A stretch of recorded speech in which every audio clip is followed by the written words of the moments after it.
Hello everyone, कैसे आप लोग। मैं उम्मीद करता हूँ बहुत अच्छे होंगे। तो आइए अब हम लोग पढ़ते हैं क्या, Newton second law of the motion. मतलब कि जो सेकेंड लॉ था न्यूटन का, उसके बारे में आइए हम लोग पढ़ते हैं। तो आइए पहले ये समझते हैं Newton second law of the motion होता क्या है। The rate of change of momentum of an object is directly proportional to apply on violence force in the direction of the force. मतलब कि जो rate of change momentum is directly proportional to external force या unbalance force in direction, it is called what, क्या, Newton second law of the motion. मतलब Newton second law of the motion वो कहता है, मतलब कि किसी भी ऑब्जेक्ट का जो मोमेंटम होता है वो डायरेक्टली प्रोपोर्शनल होता है किसके, on apply on violence force के। जो अप्लाई हो रहा है उस पर फोर्स, ऑन वायलेंस फोर्स, उसी के डायरेक्टली प्रोपोर्शनल होता है। फॉर एग्जाम्पल आइए हम लोग समझते हैं। अब मान लीजिए एक कोई गाड़ी है, ठीक है, ये कोई हमारा ऑल्टो है जो कि इस साइड मूव कर रही है, इसकी डायरेक्शन इधर है। जब इस पे सॉरी, इसकी डायरेक्शन इस साइड है, मूव अभी नहीं कर रही है। जब इस पे ऑन वायलेंस फोर्स हम लोग अप्लाई कर रहे हैं तो ये अपनी डायरेक्शन की तरफ ही मूव कर रही है, एक अपनी मैग्नीट्यूड के पास। तो ये मोमेंटम मतलब क्या होता था, मतलब वो चीज जिसके पास वेलोसिटी भी हो और मास भी हो खुद का। तो मोमेंटम को हम लोग किससे डिनोट करते हैं, पी से। P equal to M into V, P equal to M into V. Momentum का फॉर्मूला होता है P equal to M into V. मतलब इस गाड़ी की कोई क्या होगी, मास होगी और कुछ वेलोसिटी होगी, तभी तो ये मोमेंटम, इस मोमेंटम काम करेगा। जब मोमेंटम काम करेगा तब, आइए एक और बात हम लोग यहाँ सीखते हैं लोग। जब किसी भी बॉडी का स्टेट चेंज करने के लिए उसमें एक्सटर्नल या ऑन वायलेंस फोर्स की जरूरत पड़ती है। क्या, एक्सटर्नल या ऑन वायलेंस फोर्स की जरूरत पड़ती है। तो इसी को हम लोग एक इंडिकेट करते हैं, delta P upon T, delta T directly proportional to force. तो अब आइए हम लोग समझते हैं डेल्टा पी के मतलब नहीं समझ में आता है तो मतलब जो चेंजिंग इन मोमेंटम और ये टाइम, डेल्टा टी मतलब चेंजिंग इन टाइम, और वो होता है क्या, डायरेक्टली प्रोपोर्शनल। आइए हम लोग यहाँ पे समझते हैं। मान लीजिए कोई मास है, ठीक है, इसकी इनिशियल पोजीशन v है, वेलोसिटी v है, और फाइनल v पोजीशन कितना है, u, मतलब initial v final u। Okay, fine ठीक है। अब किसी टाइम ले रहा है, कोई टाइम ले रहा है इसको कवर करने में। तो अब ये बताइए हम लोग क्या इसको ऐसे बोल सकते हैं, M V minus M U upon time directly proportional to what, क्या, फोर्स। तो ये बताइए एम वी मतलब क्या है, चेंजिंग इन वेलोसिटी। मतलब कोई वेलोसिटी, चेंजिंग इन वेलोसिटी मतलब कि फाइनल पोजीशन से लेकर इनिशियल पोजीशन तक जो क्या थी, डिफरेंट थी, वही पता करनी थी। तो अब यह बताइए हम लोग को यहाँ से हम लोग को m कॉमन ले लेते हैं, व्हाट, m, और यहाँ पे हो गया v minus U upon t is directly proportional to force. Okay, directly proportional to force. अब हमने पढ़ा था क्या, v minus U upon t हमने पढ़ा था फर्स्ट चैप्टर में, व्हाट, एक्सेलरेशन। एक्सेलरेशन का फॉर्मूला होता है v minus U upon T, मतलब final position minus initial position upon time. अब ये बताइए इसके जवाब पे हम लोग ए लिख सकते हैं, व्हाट, ए लिख सकते हैं। मतलब इधर क्या हो गया, M A is directly proportional to force. अब बताइए इसको प्रोपोर्शनल को हटाने के लिए हम लोग क्या करते हैं, के से मल्टीप्लाई करते हैं, और जो कांस्टेंट लेते हैं, कांस्टेंट जिसका वैल्यू होता है 1। जब यहाँ पे इसको इससे मल्टीप्लाई करेंगे के से, तो f equal to K into M into A, what, f equal to K into M into A. तो इसके का वैल्यू कितना हम लोग ले लेते हैं, 1। ये मैथ है, मैथ, साइंस नहीं, ये कुछ भी हो सकता है, मतलब ये 1 ले लेते हैं। जब इसका मल्टीप्लाई करेंगे तो कितना आएगा, हम लोग के पास आएगा F equal to M A, what, M into A, या F equal to M A. Okay, अब आइए हम लोग समझते हैं मोमेंटम। एक बार मोमेंटम मैं आपको समझा दे रहा हूँ।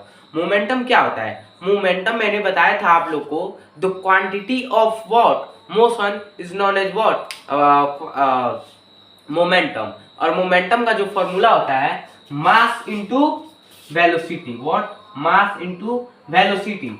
जो मोमेंटम होगा वो दो ही चीज पे होगा, एक उसके मास और एक उसके वेलोसिटी, एक मास और एक वेलोसिटी। ओके, तो ये क्या हो गया? मोमेंटम का फॉर्मूला हो गया। अब आप लोग मुझे ये बताइए कि एक छोटी सी बुलेट से आदमी मरता कैसे है? एक कोई छोटा सा बुलेट है, एक कोई ये छोटा सा बुलेट है, ओके, इससे कोई आदमी मरता कैसे है? ये कैसे मार देता है? आप ये बताइए। इसकी मास तो कम रहती है, इसकी मास तो कम रहती है, बट वेलोसिटी इसकी बहुत ज्यादा रहती है। अगर वही हम लोग हाथ से ट्राई करें किसी चीज बुलेट थ्रो करके मारना, तो ये इम्पॉसिबल है। बट गन के पास पावर होता है, ये वेलोसिटी इंक्रीज कर देता है गन। जब इसका वेलोसिटी इंक्रीज करता है तब ये इसमें एक क्या आ जाती है? मोमेंटम आ जाती है। जब मोमेंटम आती है तो एक छोटी सी चीज बुलेट होकर भी एक बड़े से आदमी को मार देती है।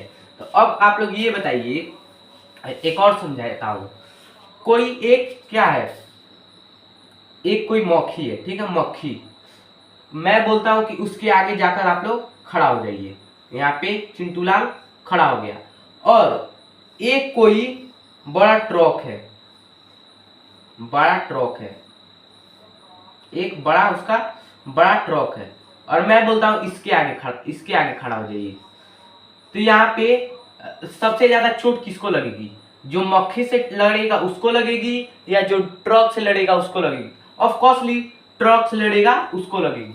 क्योंकि ट्रक से लगेगा उसको लड़ेगी क्योंकि इसका मास ज्यादा है, इसका मास ज्यादा है, बट वेलोसिटी क्या था? कम था। मतलब ये मोशन थोड़ा स्लो था, लेकिन इसका वेलोसिटी ज्यादा था, और ना इसका वेलोसिटी भी कम था, वेलोसिटी भी कम था, और मास भी कम था। इसीलिए इसको ज्यादा चोट नहीं लगती है और इसको ज्यादा चोट लगती है। अब आइए एक और मैं आपको एग्जांपल समझाता हूं। ये किस पे? एक कोई कार है, आप लोग बताइएगा, ठीक है। एक कोई ये अल्टो है, व्हाट, अल्टो, ये ऑल्टो है, ठीक है हमारा। और एक कोई ट्रक है, एक कोई ट्रक है, ओके, ये कोई ट्रक है। अब बताइए, ये भी चल रही है कितने की स्पीड से? 5 किलोमीटर पर आवर, और ये भी चल रही है 5 किलोमीटर पर आवर। अब बताइए इन दोनों में से किससे ज्यादा चोट लगेगी? ऑफ कोर्सली ट्रक से लगेगी, क्योंकि इसका वेलोसिटी भी वेलोसिटी तो सेम है, बट इसका मास ज्यादा है, इसका मास ज्यादा है, इसीलिए इससे चोट लगेगी ज्यादा। मोमेंटम समझ में आया? मोमेंटम क्या होता है? अब न्यूटन के कुछ लॉ भी पढ़ेंगे। अब आइए हम लोग पढ़ते हैं चेंजिंग इन मोमेंटम। पढ़ते हैं, क्या फोर्स टाइम से रिलेटेड है? हाँ है। क्या फोर्स टाइम से रिलेटेड है? Force directly proportional to what? Delta P upon delta T. अगर मैं कहूं, अगर टाइम इंक्रीज हो, व्हाट, तो फोर्स ज्यादा होगी या कम होगी? टाइम इंक्रीज हो तो फोर्स ज्यादा लगेगी या कम लगेगी? और टाइम डिक्रीज हो तो फोर्स कम लगेगी या ज्यादा लगेगी? आइए हम लोग एक एग्जांपल से समझते हैं, ठीक है। एक एग्जांपल से हम लोग समझते हैं इसको भी। मान लीजिए कोई एक ये लड़का है, वो चिंटू लाल है, व्हाट, चिंटू लाल। ये अपने छत से जंप किया, व्हाट, एक कॉन्करेंट सरफेस पे, मिट्टी पे, सॉरी, एक कॉन्करेंट सरफेस पे, जो हार्ड सरफेस पे छत से जंप किया। अब ये बताइए, यहाँ पे इसकी वेलोसिटी कितनी होगी? 0। और जब ये जंप किया होगा तो कुछ वेलोसिटी होगी, लेकिन जब नीचे आया होगा, जब इससे टकराया होगा, तो यहाँ पे डायरेक्ट इसका क्या होगा? वेलोसिटी वेलोसिटी क्या हो गई होगी, 0 हो गई होगी, मतलब कम समय में यहाँ पे वेलोसिटी 0 हो गई। अब यहाँ पे टाइम 0.2 सेकेंड ले रहा है वेलोसिटी 0 होने में, व्हाट टाइम 0.2 सेकेंड ले रहा है। और यहीं पे हम लोग क्या बिछा दे, एक गद्दा बिछा दे, एक गद्दा बिछा दे, ठीक है। अब यहां से जंप किया, ठीक है।